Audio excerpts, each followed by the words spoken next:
This is my Argon 18 E119 Tri Plus bike that I'm gonna be racing for the T100 in 30 days time. In this video, I share why I decided to size up a frame size, my experience with the 155mm cranks, wrapping the bike in this color, and also a few quirks that I don't like about the bike. As you might know, time trial bikes are astronomically expensive. Wanna know just how expensive tri bikes are? Just the frame set alone costs 6.9k SGD, and a full bike with Ultegra Di2 group set and carbon wheels costs 13k SGD before discount. When I signed up for my half Ironman last year, I needed to build a tri bike on a budget. I didn't want to spend over $8,000 on a time trial bike that I'm only gonna be racing 2 or 3 times in a year. Later in the video, I'll share how much this entire bike cost me. First, let's talk about the frame size. I'm 170cm and I normally ride a size S on a road bike, but I decided to size up to a M size on this TT bike. I rode size S TT bikes before and I wanted to try a larger frame because it just has a longer wheelbase. Basically, when the front hub is further out from you, it's gonna feel a lot more stable, and so you'll have less of the feeling like you're gonna fall over the bars. Anyway, after racing this bike in full quad 70.3,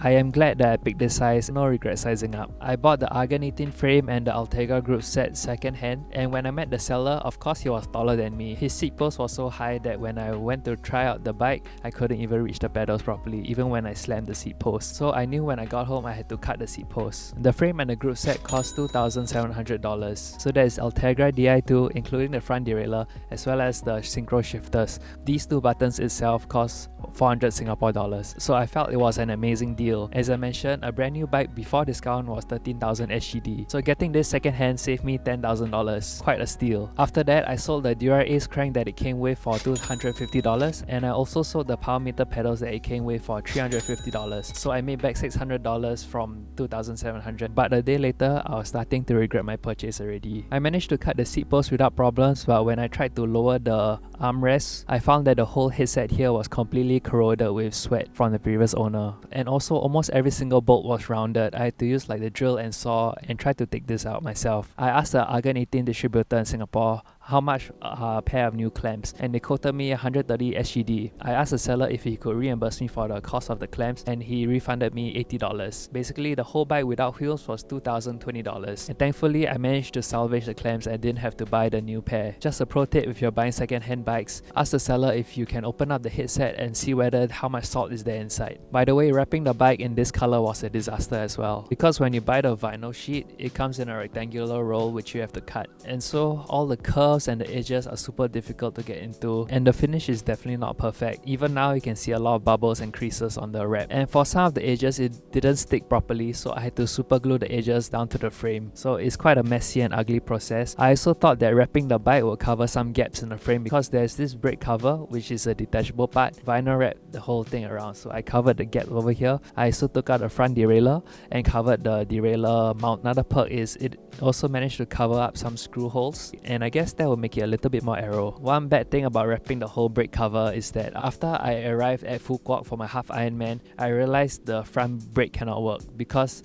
the way that the brake system is designed is just using a nut that pulls up the brake lever, and the nut is freely moving so it can get dislodged. So that's what happened during the plane. So I had to cut the vinyl wrap at the bike shop and then simply just put the nut back under the 2 brake levers. That's also one of the big drawbacks of getting proprietary brakes on this kind of bike, because the nut over there is just staying in place due to friction. Because the nut fell out during the plane flight to Phuket, I'm less confident about the brakes, and it makes me consider upgrading the bike in the future. One good thing about having proprietary brakes like this is that you have massive tire clearance. The typical brake calipers are limited in their size, and even the newer ones can't fit super wide rims like 30mm rims. And over here I fit a 28mm rim with a 30mm tire, and it has so much room to spare. However, for the back is a different story. I think 28mm tire is right at the limit for this frame. Another drawback of getting an older frame like this is that it doesn't have built-in storage, so it doesn't have a place to put my spare kit and water bladder. So that's why I have to sacrifice one bottle at the back for my spare kit, and I have to put both bottles between my arms over there. I didn't want to put any bottles on the frame because that's the least aero position to put it in. If you put it up here, it's between your arms and it's more aero. What's in my spare kit bottle over there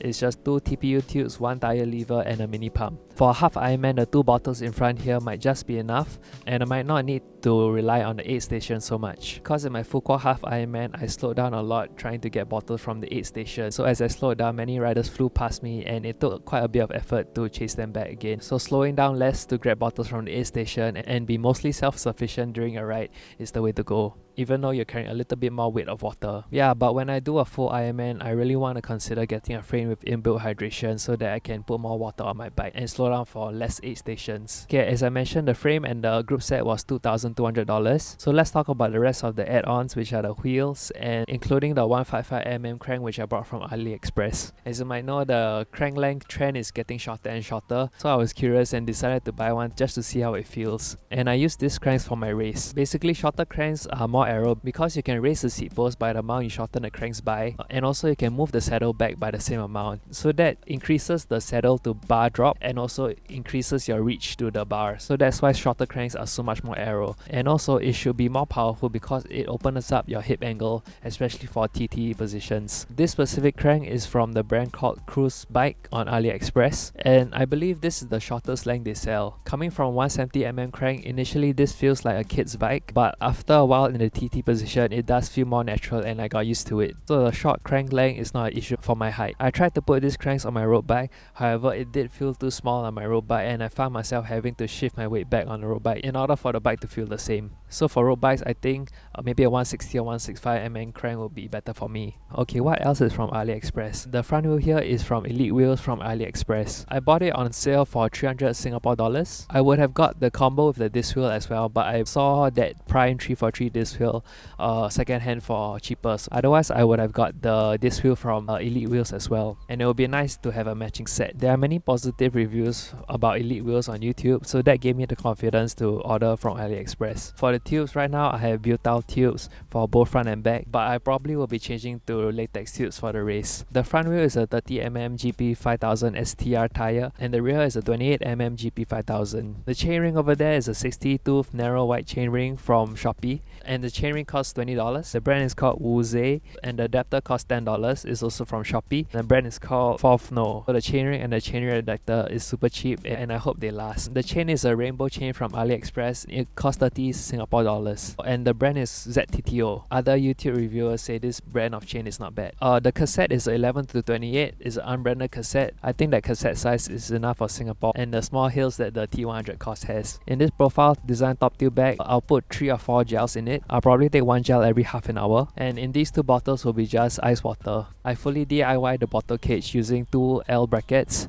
and a few nuts and bolts from the hardware shop. So the whole bottle cage contraption is just bolted to the single hole on the arm pad bar here. For the Garmin mount, I used a road bike mount, bolted it to the bottle cage and also made an acrylic support to make the mount more secure. I'm using the Garmin Edge 810 cycling computer. I know it's a dinosaur now, but it was perfectly fine for me. For the total price of this bike, $2,020 for the frame and group set. Both wheels cost $1,000. The rest of the stuff like the chainring, the chains and the brake pads and the skewers add up to $200. That makes the total price of the bike 3.2k SGD or 2.4k USD. I hope this bike won't give me any problems during the T100 race in a month's time, cause my front wheel got punctured in Fukuoka and I had to ride 24 kilometers with a flat tire. I've just signed up for another half Iron distance race. 113 Triathlon Desaru just opened this morning and so I signed up for it. Thank you guys for supporting me and buying my training plans. You all helped make this happen.